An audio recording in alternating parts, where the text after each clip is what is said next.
अगर Indian railway में आप भी सफर करते हैं तो आप भी होशियार हो जाइए, क्योंकि जिस तरीके से 2014 के बाद बीजेपी की सरकार आई है, किस तरीके से लूट और घसोट मचा हुआ है, किस तरीके से खुफिया दरवाजे से ये लोग लूट घसोट मचाए हुए हैं। भारत के अंदर 13,452 ट्रेनें ऐसी हैं जिस पे यात्री जो है यात्रा करते हैं कि इस वक्त जो ट्रेनों में लोग सफर कर रहे हैं वो जो कंफर्म टिकट है उससे ज्यादा लोग वेटिंग लिस्ट में जा रहे हैं।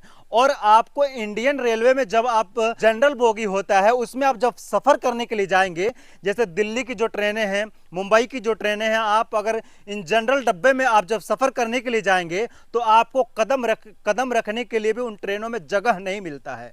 सोचिए कि इंडियन रेलवे में कितनी कमाई है। हालांकि ये आंकड़ा जो है सरकार आपके सामने नहीं लेकर के आती है, लेकिन वहीं पे मैं आपको बताऊं 2,40,00,000 लोग जो है रोजाना इंडियन रेलवे में सफर करते ही करते हैं। 2,40,00,000 लोग ऐसे हैं जो इंडियन रेलवे में रोजाना सफर करते हैं। ये डाटा आपको इंडियन रेलवे का ये वो डाटा है जो फर्स्ट एसी में सफर करते हैं, सेकंड एसी में सफर करते हैं, थर्ड एसी में, और इसी तरीके से स्लीपर में जो लोग सफर करते हैं, यानी जिनका कंफर्म टिकट होता है, ये वो डाटा है। उसके अलावा जो जनरल बोगी होता है, जो बैठने का जो सीट होता है, उस सीट में क्या होता है कि आप जब ट्रेन के अंदर जाते हैं तो उसमें 1 number, 2 number, 3 number, 4 number seat के ऊपर लिखा हुआ रहता है। सरकार आपके सामने वो डाटा देती है, लेकिन वहीं पे जो खड़े होकर के जाते हैं, जो लटक करके जाते हैं, वो डाटा आपके सामने कभी नहीं देती, जहां तक मैं समझता हूं। आप जितना भी टिकट बुक करते हैं इंडियन रेलवेज में, जब भी यहां से मतलब दिल्ली का, मुंबई का, इसी तरीके से कहीं का भी बेंगलोर वगैरह का जब टिकट आप लेते हैं, स्लीपर में जब आप टिकट लेंगे एसी में, तो आपको कभी कभी क्या होता है कंफर्म टिकट मिल जाता है, कभी कभी क्या होता है वेटिंग होता है, कभी 50 वेटिंग होता है, 100, 200 वेटिंग होता है। जब आप सोचेंगे कि मैं टिकट बुक कर लूं, बुक करने के बाद हो सकता है कंफर्म हो जाए। अगर कंफर्म हो गया तो ठीक है, आप सफर कर सकते हैं।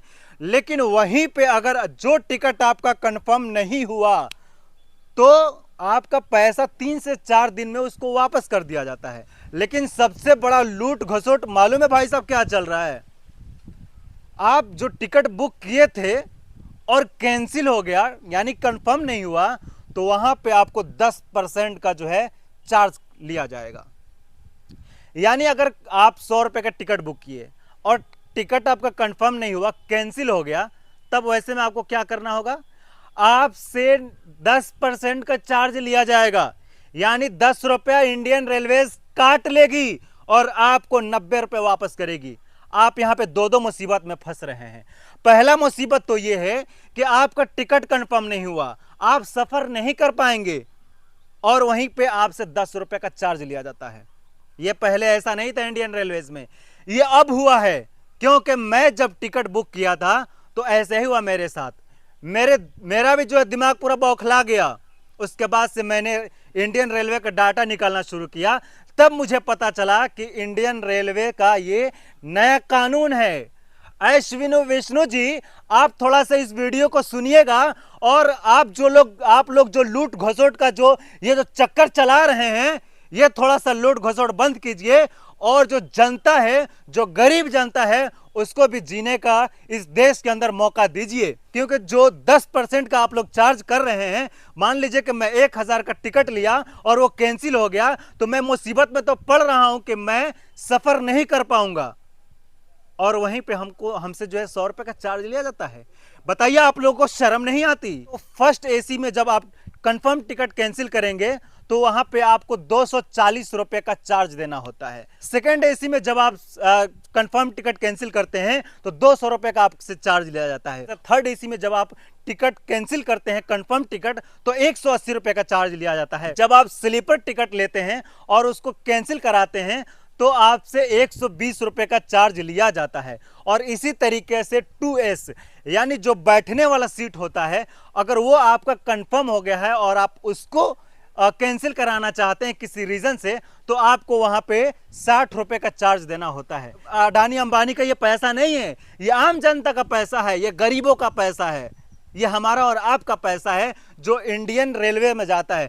चलिए ठीक है, हमने टिकट कराया और टिकट कराकर कंफर्म टिकट को हमने कैंसिल किया, वो हमारी गलती है, ऐसे चार्जेस लिए जाते हैं। लेकिन ये कहां तक सही है कि हमारा टिकट, मैंने बुक किया टिकट 1000 का और वो टिकट कंफर्म नहीं हुआ, वेटिंग रह गया और आप वहां पे 10% का चार्ज लेते हैं? कहां तक सही है? और ऐसे ऐसे कानून जो आप लोग निकाल रहे हैं, ऐसे से कानून निकालने से पहले आप लोग 50 मरतबा सोचिए कि जिस गरीब का पैसा आप लोग खा रहे हैं, क्या वो आप लोग को शोभा देता है कि एयर इंडिया को भी प्राइवेट कर दिया गया? जो प्राइवेटाइजेशन किया गया, इसमें बताइए सरकार क्या कर रही है? सो रही है? क्या कर रही है? क्यों प्राइवेट कर रही है मोदी जी? और आप G20 करा रहे हैं, मत कराइए G20। आप तो कह रहे थे कि 900 करोड़ का खर्च आएगा G20 में, लेकिन आपका खर्च कितना आया? 4100 करोड़ रुपए का। बताइए देशवासियों को क्या मिला? कुछ मिला? रोजगार मिला?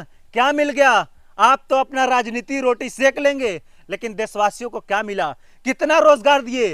रोजगार नहीं दिए, कुछ नहीं दिए। रोजगार के नाम पे भ्रष्टाचार हुआ और जिस तरीके से गरीबों के साथ जुल्म किया जा रहा है वो सही नहीं है, वो ठीक नहीं है।